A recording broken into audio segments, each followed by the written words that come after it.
Hello मेरे प्यारे बच्चों, कैसे हैं आप सब लोग? सब ठीक, सब बढ़िया। तो चलिए, लॉकडाउन ने काफी नुकसान कर दिया, पर ये जो एग्जाम अभी हमारे पोस्टपोन हो रहे हैं उनके लिए हम जल्दी से अपनी स्टडी को बेहतर करते हैं और स्टार्ट करते हैं quick revision of organic chemistry.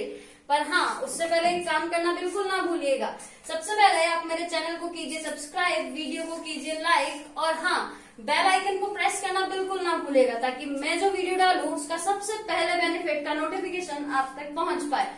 और हाँ, कमेंट बॉक्स में कमेंट करके ये जरूर बताइएगा कि आपको मेरा ये वीडियो कैसा लगा। क्या ये क्विक रिवीजन अच्छा लगा या फिर इसे और बेहतर भी किया जा सकता है। Get set start. तो चलिए बच्चों, ऑर्गेनिक केमिस्ट्री का ये वाला जो लेक्चर आज हम अपलोड करने जा रहे हैं वो है हमारे सभी ग्रेजुएट चेन में पढ़ रहे स्टूडेंट्स के लिए। ये है हमारा बीएससी फर्स्ट ईयर के लिए, एज वेल एज हमने ये वीडियो बनाया है BSc BEd integrated second year students के लिए भी। उन दोनों के लिए ये एकदम कॉमन वीडियो है। एक बात ना भूलिएगा, इसे अपने दोस्तों के साथ शेयर जरूर कीजिएगा ताकि सारे स्टूडेंट्स को इसका बेनिफिट मिल सके। तो आज हम ऑर्गेनिक केमिस्ट्री का जो चैप्टर स्टार्ट करने जा रहे हैं वो है हमारा मैकेनिज्म ऑफ ऑर्गेनिक रिएक्शन। मतलब कि आज हम पढ़ने जाएंगे रासायनिक अभिक्रियाओं की क्रियाविधि। तो जल्दी से हम ये देख लेते हैं कि इस चैप्टर में हमें क्या क्या कंटेंट्स पढ़ना है। स्टार्ट करते हैं चैप्टर को और इसके कंटेंट्स के साथ। तो चलिए एक बार कंटेंट्स का हम लोग जल्दी से देख लेते हैं कि ये क्या क्या है। पहला जो टॉपिक हमें इसमें पढ़ना है वो है representation of electron movement by arrow. मतलब इलेक्ट्रॉन की गति का तीरों के द्वारा प्रदर्शन। पहले मैं आपको एक बात बता दूं, ये जो लेक्चर अपलोड हो रहा है वो Hindi medium as well as English medium दोनों ही स्टूडेंट बहुत इजी वे में इसको समझ सकते हैं। तो मैं हर एक टॉपिक को हिंदी और इंग्लिश दोनों के अंदर एक्सप्लेन करने वाली हूँ। So don't you worry all and keep study with me. Next topic जो आता है वो हमारा टाइप्स ऑफ बॉन्ड क्लीवेज, यानी कि बंध विखंडन के प्रकार। उससे अगला जो टॉपिक हमारे पास आता है वो है टाइप्स ऑफ रिएजेंट, यानी कि अभिकर्मकों के प्रकार। उसके बाद टाइप्स ऑफ ऑर्गेनिक रिएक्शन, रासायनिक अभिक्रियाओं के प्रकार।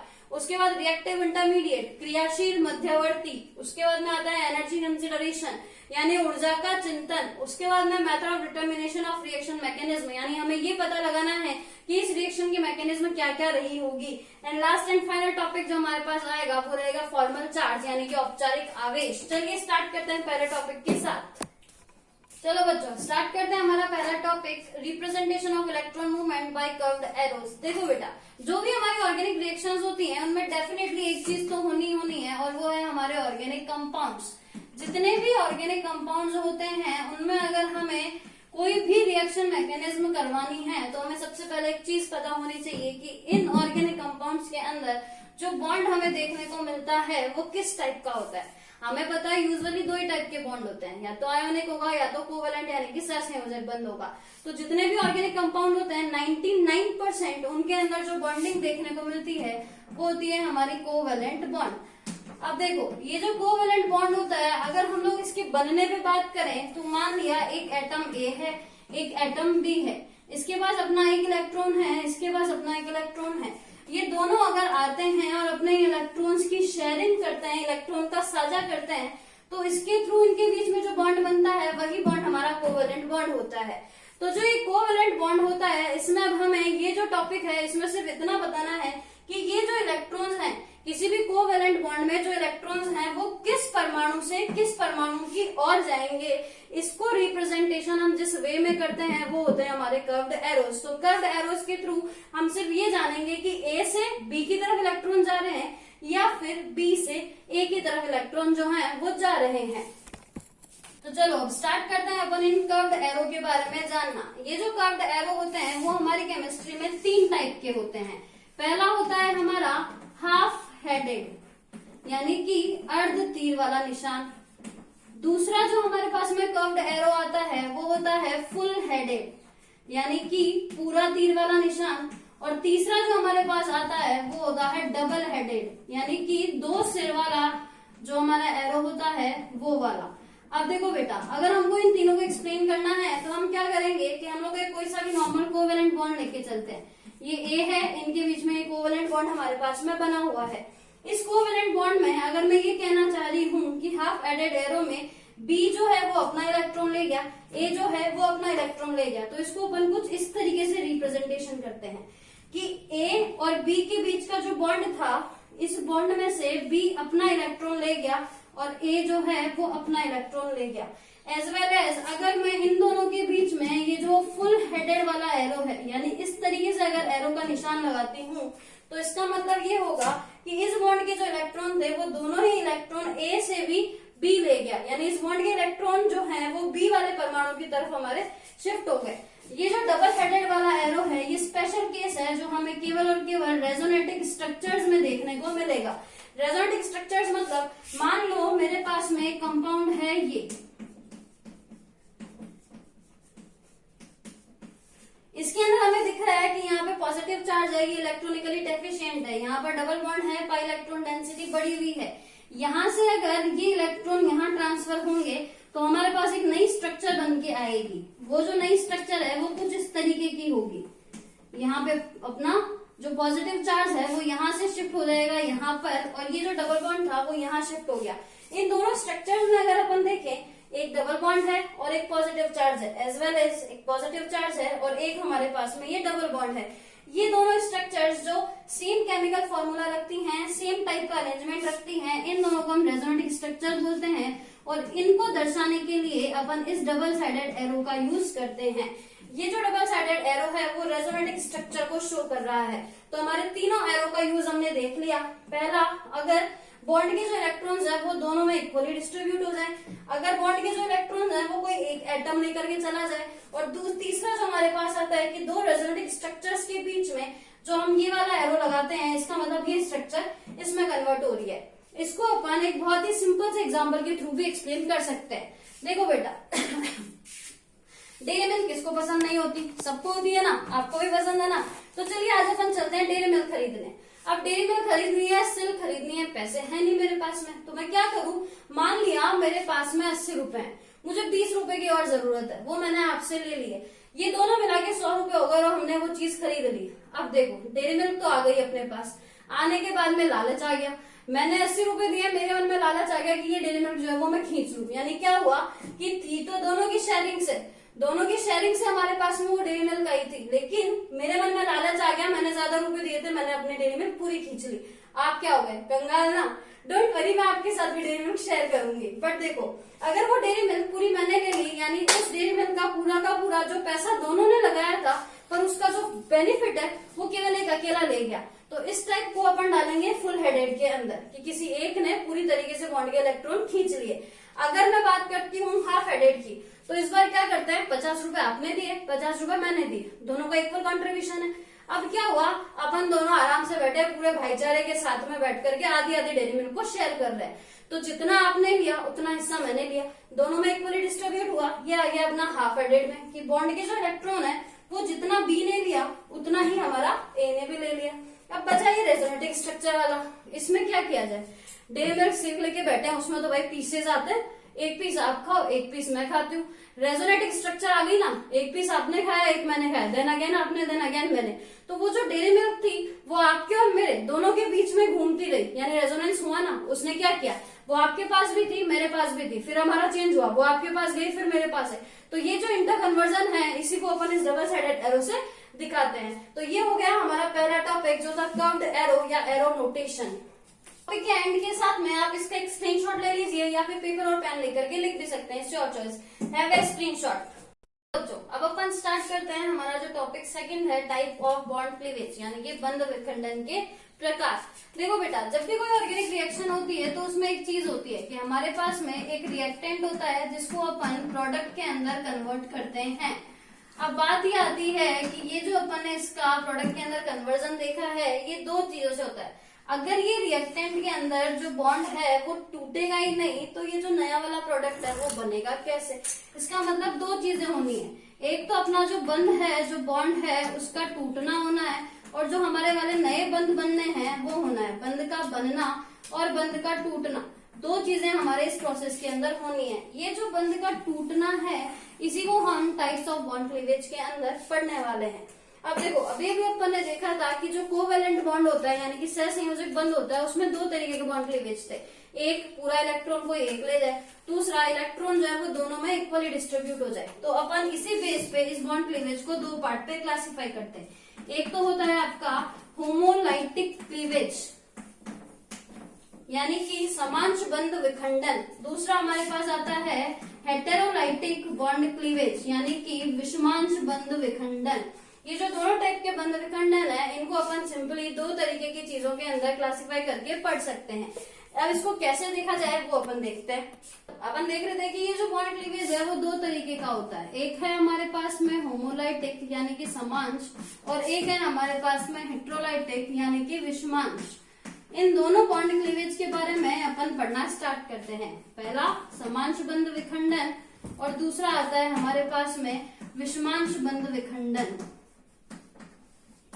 ये एग्जैक्टली वही है जो हमने अभी अभी पढ़ा था। अगर ए और बी अपने बीच के इस इलेक्ट्रॉन पेयर को इक्वली डिस्ट्रीब्यूट कर लेते हैं, तो देखो ए ने अपना एक इलेक्ट्रॉन लगा के बॉन्ड बनाया था, ये अपना इलेक्ट्रॉन वापस ले गया। बी ने अपना एक इलेक्ट्रॉन देकर के बॉन्ड बनाया था, ये अपना वाला ले गया। ए ने जो इलेक्ट्रॉन लेकर के ये बॉन्ड बनाया था वो अपना वापस ले लिया। बी ने जो इलेक्ट्रॉन लेकर के बॉन्ड बनाया था वो इसने वापस ले लिया। यानी इस बंध के इलेक्ट्रॉन को इन दोनों के अंदर इक्वली डिस्ट्रीब्यूट कर दिया, समान रूप से वितरित कर दिया। तो इस टाइप के बंध विखंडन को अपन बोलेंगे होमोलाइटिक क्लीवेज या फिर समांश बंध विखंडन। दूसरा, अगर ए और बी के अंदर से किसी एक की इलेक्ट्रोनेगेटिविटी ज्यादा हो गई, किसी एक की विद्युत ऋणता ज्यादा हो गई, खींचने की पावर ज्यादा हो गई, तो ये बी क्या करेगा, इस बॉन्ड के इलेक्ट्रॉन को अपनी तरफ ले लेगा। देखो एक बॉन्ड में कितने इलेक्ट्रॉन होते हैं, ऑब्वियसली दो। तो ये जो दो इलेक्ट्रॉन है, अगर ये बी ले गया तो ए के पास क्या बचा, बेचारेगा एक इलेक्ट्रॉन इस बॉन्ड में जो लगा था वो भी इससे बी छीन करके ले गया। तो ए जिसके पास अपना एक इलेक्ट्रॉन था पर अब नहीं रहा तो कंगाल हो गया। कंगाल वालों पे कैसे चार्ज लगाते हैं, पॉजिटिव। बी वाला खुद का तो था जो था, दूसरे का और ले गया, तो दो इलेक्ट्रॉन मिलके क्या बनाएंगे, एक नेगेटिव चार्ज। तो बी पे अपने क्या आ जाएगा, नेगेटिव चार्ज। यानी रिजल्ट क्या निकला, अगर अपन ए और बी के बीच में बॉन्ड के इलेक्ट्रॉन को इक्वली बांट देते हैं तो जो स्पीशीज हमारे पास बन के आएगी उनको अपन बोलेंगे फ्री रेडिकल्स।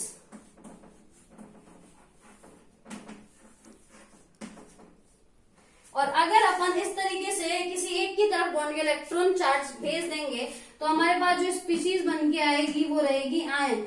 ये जो आयन है वो हमें दिख रहे हैं दो तरीके के हैं, एक जिन पे पॉजिटिव चार्ज है, दूसरे जिन पे की नेगेटिव चार्ज है। यानी ये आयन जो है वो कैटायन भी हो सकता है एज वेल एज एनायन भी हो सकता है। इवन दोनों ही हमारे पास बन के आएंगे। ये जो चीज है वो हमारे अभी बहुत काम आएगी। जो अगला टॉपिक है रिएक्टिव इंटरमीडिएट्स वाला, अभिक्रिया के मध्यवर्ती जब अपन पढ़ेंगे तो वो यहीं से तो जनरेट होने वाला है। अगर अभिक्रिया में कार्बन के ऊपर रेडिकल आता है तो उसको अपन बोलेंगे कार्बो फ्री रेडिकल। ये कार्बो फ्री रेडिकल इस होमोलाइटिक क्लीवेज से ही बनते हैं। और अगर कैटायन या एनायन बनेंगे तो अपन बोल देंगे कार्बोकैटायन और कार्बो एनायन। तो ओवरऑल ये तीनों चीजें अपने काम आएगी रिएक्टिव इंटरमीडिएट्स में। वहां अपन एक बार फिर से इनको देखेंगे, ठीक है। तो अपना ये वाला टॉपिक भी हो गया।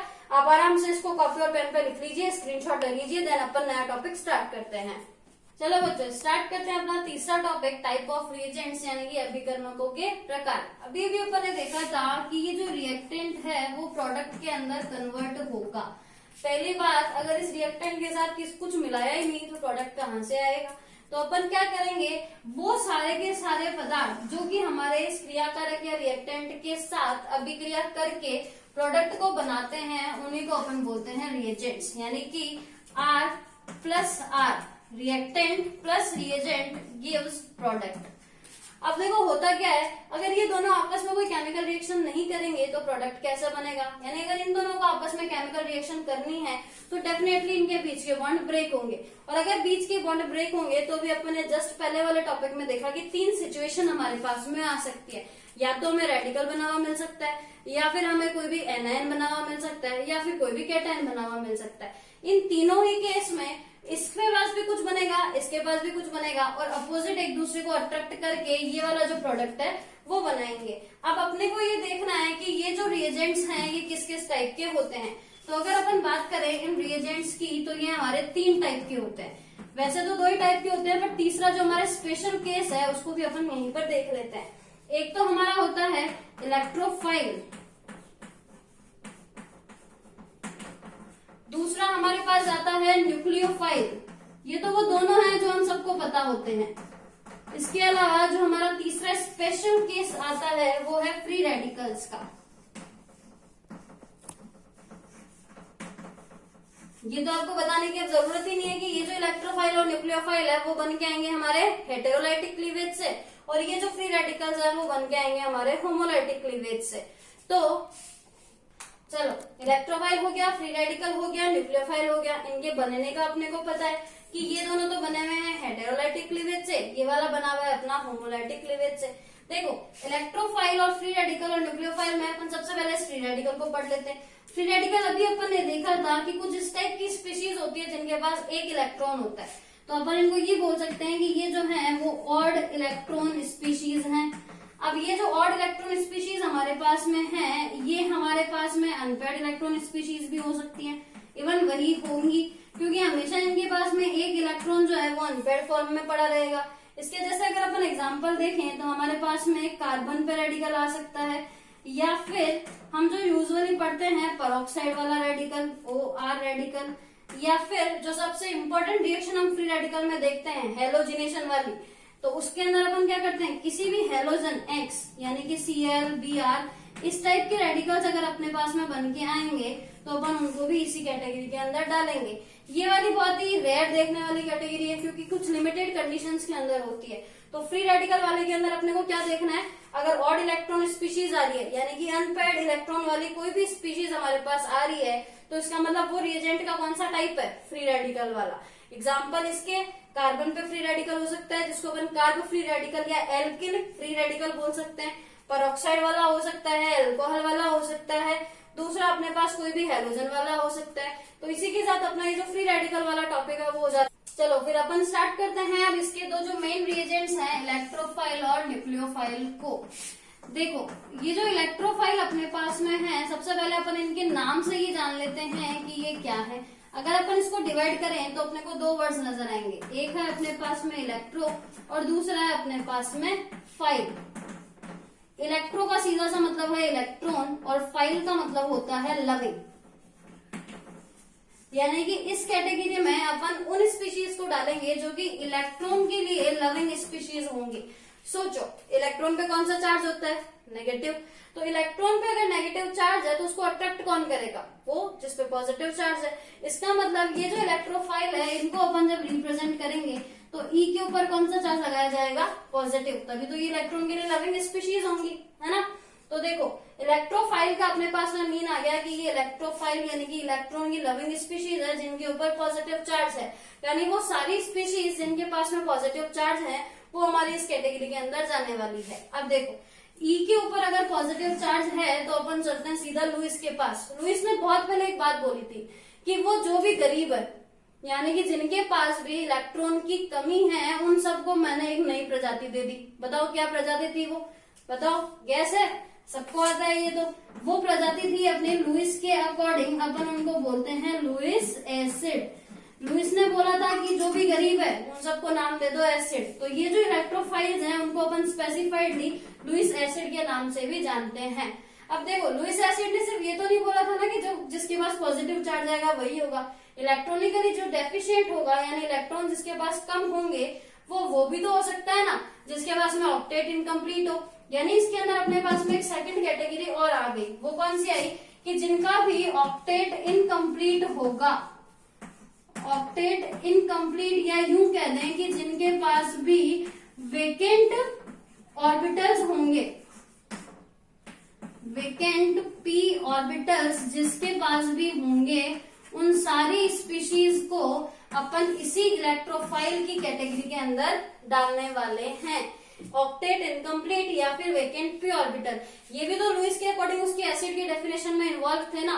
तो यानी अपने पास दो चीज आ गई कि जिनपे पॉजिटिव चार्ज है वो तो इलेक्ट्रोफाइल होंगे ही होंगे, बट साथ में जो न्यूट्रल स्पीशीज भी हैं पर उनका जो ऑक्टेट है वो इनकम्प्लीट है या उनके पास में वेकेंट p ऑर्बिटल प्रेजेंट है, तो इन दोनों ही कैटेगरी में अपन उनको इलेक्ट्रोफाइल की कैटेगरी के अंदर डाल सकते हैं। तो इलेक्ट्रोफाइल के बारे में अपने को चार चीजें पता चली। पहली कि जो इलेक्ट्रॉन के लिए लविंग स्पीशीज होंगी यानी जो इलेक्ट्रॉन की तरफ अट्रैक्ट होंगी, नेगेटिव चार्ज की तरफ अट्रैक्ट होंगी, वो इलेक्ट्रोफाइल होंगे। दूसरा, ये जो इलेक्ट्रोफाइल होंगे इनको अपन लुईस एसिड के नाम से जानेंगे। तीसरा, इनके ऊपर हमेशा पॉजिटिव चार्ज रहेगा। चौथा, अगर ये स्पीशीज न्यूट्रल होती है तो उस केस में इनका या तो अपने को ऑक्टेट इनकम्प्लीट देखने को मिलेगा या फिर इनके पास में अपने को वेकेंट पी ऑर्बिटल्स देखने को मिलेंगे। तो अब इसके एग्जांपल्स देख लेते हैं। देखो अपन ने यूजुअली एक एग्जांपल को देखा है जो कि है कार्बन के ऊपर पॉजिटिव चार्ज, क्या बोलते हैं, कार्ब कैटायन, अभी देखा था थोड़ी देर पहले। तो कार्ब कैटायन को अपन इस कैटेगरी में डाल सकते हैं क्योंकि चार्ज है इसके पास में पॉजिटिव। उसके अलावा जो भी स्पीशीज पॉजिटिव चार्ज को रखती होगी उसको अपन इस कैटेगरी में डाल सकते हैं, जैसे कि NO2+ अपना इसी कैटेगरी के अंदर आता है। इसके अलावा अब अपन उनकी बात करते हैं जिनका ऑक्टेट इनकम्प्लीट है या जिनके पास वेकेंट पी ऑर्बिटल है। लुईस एसिड सबसे बेस्ट एग्जांपल अपने पास आता है AlCl3, इसी तरह AlBr3, इसी तरह बोरोन के BH3, इसके अलावा जिंक का ZnCl2 जिसको अपन लुकास रिएजेंट भी बोलेंगे, इसी से बनता है ना ZnCl2 प्लस HCl, इन दोनों के कॉम्बिनेशन को अपन बोलते हैं लुकास रिएजेंट। तो ये अपना इलेक्ट्रोफाइल के एग्जांपल्स हो गए जिसके अंदर अपन ने पॉजिटिव चार्ज स्पीशीज को भी देख लिया और साथ में न्यूट्रल स्पीशीज जिसका ऑक्टेट इनकम्प्लीट था उसको भी देख लिया। तो ये हो गया अपना इलेक्ट्रोफाइल का एक नॉर्मल सा इंट्रोडक्शन और सारा का सारा जो भी अपने इसके बारे में इंपॉर्टेंट पॉइंट्स थे वो सब अपन इसमें इन्वॉल्व कर चुके हैं। Take a screenshot fast. चलो अब अपनी जो इसकी एक और लास्ट कैटेगरी बच गई वो है न्यूक्लियोफाइल। ये वाली कैटेगरी भी अपन देख लेते हैं जल्दी से ताकि अपना एक और टॉपिक पूरा हो जाए और आज के दिन की स्टडी भी पूरी हो जाए। तो चलो न्यूक्लियोफाइल को भी अपन सेम वे के अंदर दो पार्ट्स पे क्लासिफाई करेंगे। एक है हमारे पास में न्यूक्लियो और दूसरा जो वर्ड है हमारे पास में वो है फाइल। इस फाइल का मीनिंग तो अभी अपन ने देखा था, लविंग। फाइल अभी अपन ने देखा ही था। फाइल का मतलब क्या था, लविंग। मतलब थोड़ी बदल जाएगा, वर्ड चेंज हो गया तो क्या मतलब बदल जाएगा, क्या नहीं बदलेगा। चाहे ये न्यूक्लियो के साथ जुड़ा हुआ रहे चाहे इलेक्ट्रो के साथ जुड़ा हुआ रहे, इसका मीनिंग अभी भी वही रहेगा। न्यूक्लियो, न्यूक्लियो मतलब न्यूक्लियस, और न्यूक्लियस के अंदर क्या मिलता है, न्यूक्लियस में मिलते हैं हमारे प्रोटॉन्स और प्रोटॉन्स के ऊपर कौन सा चार्ज होता है, पॉजिटिव।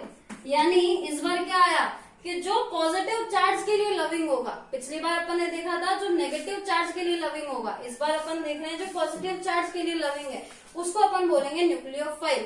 इसका मतलब यहाँ क्या बात आई कि अगर मैंने इस तरीके से NU यानी कि न्यूक्लियोफाइल लिखा है तो इसके ऊपर इस बार कौन सा चार्ज आएगा, नेगेटिव, तभी तो ये पॉजिटिव को अट्रैक्ट करेगा ना, अपोजिट अट्रैक्ट, ये रूल तो अपन जानते हैं। तो इसके ऊपर नेगेटिव चार्ज है, ये सारी पॉजिटिव चार्ज स्पीशीज को अपनी तरफ अट्रैक्ट करने वाला होगा। यानी न्यूक्लियोफाइल की कैटेगरी में वो सारी स्पीशीज आएंगी जिनके ऊपर अपने को नेगेटिव चार्ज देखने को मिलेगा। तो क्या इसमें न्यूट्रल स्पीशीज नहीं आ सकती, आ सकती है, बिल्कुल आ सकती है। देखो कैसे, जैसे उसमें अपन ने बोला था कि जो गरीब है उसको अगर लुईस ने एक इंडिविजुअल अपना ग्रुप दिया है तो जो अमीर है उसको नहीं दिया था क्या, जिसके पास इलेक्ट्रॉन ज्यादा है उसको भी तो लुईस ने कुछ बोला था ना। क्या बोला था, लुईस ने बोला था कि जो अमीर है वो मेरे अकॉर्डिंग बेस हैं, यानी जितने भी न्यूक्लियोफाइल होंगे अपन उनको बोलेंगे कि वो सबके सब लुईस के अकॉर्डिंग बेस है या लुईस बेस है। तो लुईस बेस में केवल नेगेटिव चार्ज स्पीशीज ही नहीं न्यूट्रल स्पीशीज भी आ सकती है। अब बात ये आती है कि इस कैटेगरी में हम कौन सी न्यूट्रल स्पीशीज को डालेंगे। देखो वहां हमने बोला जो गरीब है जिसका ऑक्टेट जो है वो इनकम्प्लीट है, तो यहाँ हम क्या बोलेंगे, जो अमीर है जिसका ऑक्टेट जो है वो ज्यादा है, ऑक्टेट ज्यादा है यानी कि ऑक्टेट वाले प्रसार वाले यौगिक नहीं लेंगे, अपन लेंगे जिनके पास फालतू इलेक्ट्रॉन पड़ा है यानी कि लॉन पेयर पड़ा है। तो neutral species having lone pair, जिसके पास भी लॉन पेयर पड़ा होगा उन सभी को अपन इस कैटेगरी में डालेंगे। दो चीज आ गई, एक था जिसके पास नेगेटिव चार्ज हो, दूसरा जिसके पास लॉन पेयर हो, न्यूट्रल स्पीशीज हो, उनको अपन इस कैटेगरी के अंदर डालेंगे।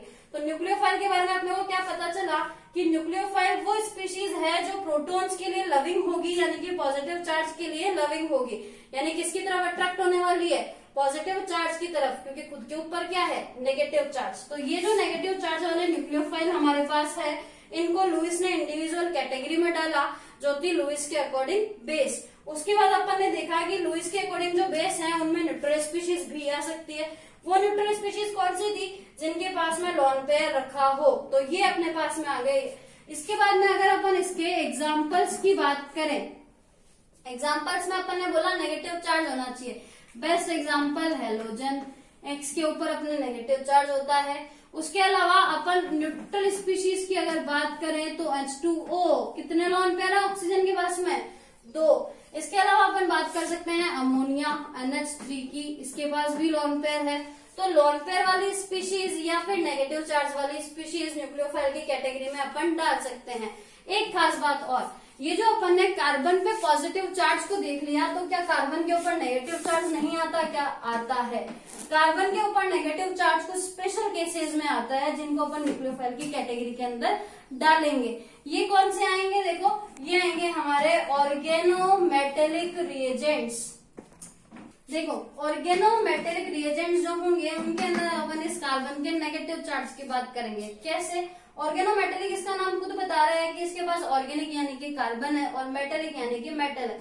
यानी कार्बन का अगर अपन किसी भी मेटल के साथ में बॉन्ड देखेंगे तो मेटल को तो अपन जानते हैं, उसका काम तो इलेक्ट्रॉन को देना है कि लेना है? इलेक्ट्रॉन को लेना है ना? सही बात है ना? गलत बात है। मेटल वही होगी जो इलेक्ट्रॉन को इजीली डोनेट कर सकती है। यानी इस बार ये जो बॉन्ड के इलेक्ट्रॉन है वो ये कार्बन लेकर के जाएगा।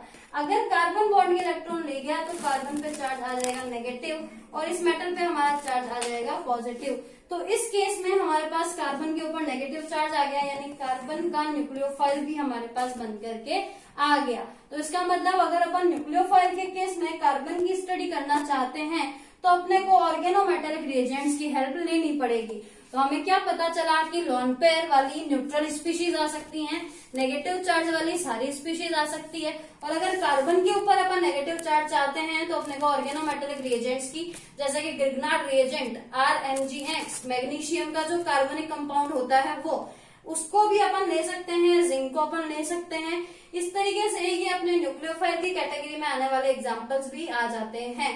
तो ये हो गया अपना न्यूक्लियोफाइल वाला टॉपिक भी कंप्लीट। जल्दी से स्क्रीनशॉट ले पार्टी। अब हमारा जो नेक्स्ट टॉपिक है टाइप्स ऑफ ऑर्गेनिक रिएक्शन और टाइप्स ऑफ इंटरमीडिएट या रिएक्टिव इंटरमीडिएट, ये दोनों ही टॉपिक एग्जाम के पॉइंट ऑफ व्यू से बहुत इंपॉर्टेंट है। यहाँ से क्वेश्चन आने के चांसेस 100% है, तो हमें ये जरूर अटेम्प्ट करना है। तो ये हम लोग डिस्कस करेंगे हमारी नेक्स्ट वीडियो के अंदर।